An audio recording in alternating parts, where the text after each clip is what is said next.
Welcome to my YouTube channel Urmi's কিচেনে। আজকে আমার রেসিপি আলুর দম, চর্বি দিয়ে স্পাইসি আলুর দম। আসুন তাহলে দেখে নেওয়া যাক আমার এই রেসিপিটি।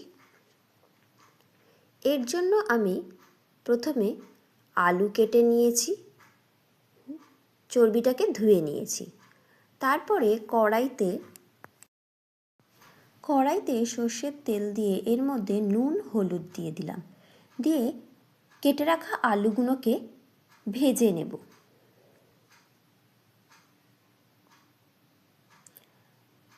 হালকা ভেজে নেব, ভেজে তুলে রেখে দেব।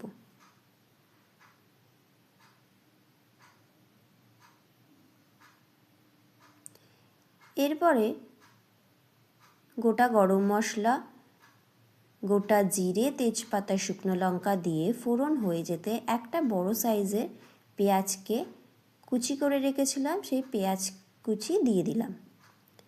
দিয়ে এর মধ্যে 1 চামচ আদা বাটা দিয়ে দেব।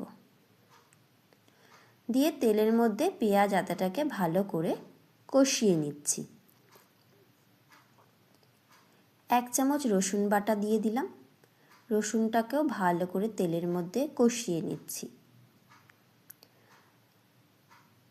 টমেটো পিউরি দিয়ে দিলাম, টমেটো পেস্ট 1 চামচ,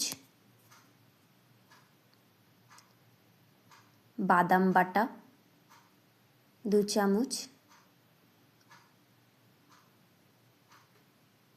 এবারে কিছু গুঁড়ো মশলা দেব, হলুদ গুঁড়ো, কাসৌরি মেথি, জিরে গুঁড়ো, ধনে গুঁড়ো, কাশ্মীরি লঙ্কার গুঁড়ো, গরম মশলা, স্বাদ অনুযায়ী নুন দিয়ে ভালো করে মশলাটাকে কষিয়ে নিচ্ছি। মশলা যত ভালোভাবে কষানো হবে তেল ছাড়বে।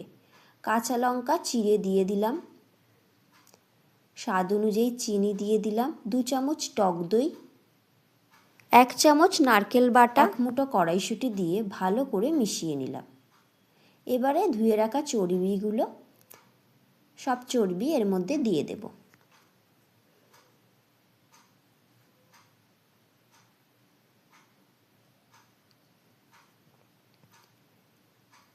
চর্বিগুলো এর মধ্যে দিয়ে মশলার সাথে ভালো করে মিশিয়ে নেব।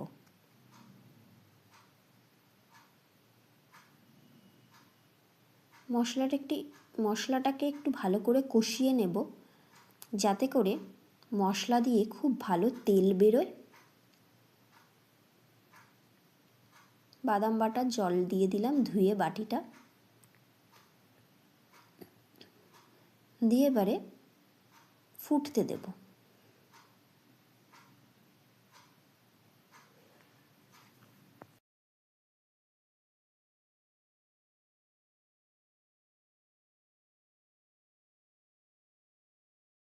আগে থেকে ভেজে রাখা আলুগুলো এবারে দিয়ে দিলাম। আমার রান্না প্রায় শেষ। ফুটে গেলে আমি নামিয়ে নেব। ওপর দিয়ে ধনেপাতা কুচি বেশ খানিকটা ছড়িয়ে দিলাম। রান্নাটা খেতে অসাধারণ হয়েছিল। চর্বি দিয়ে আলুর দম, অসাধারণ টেস্টি এই রান্নাটা। আপনারাও একবার ট্রাই করে দেখুন, খুব ভালো লাগবে।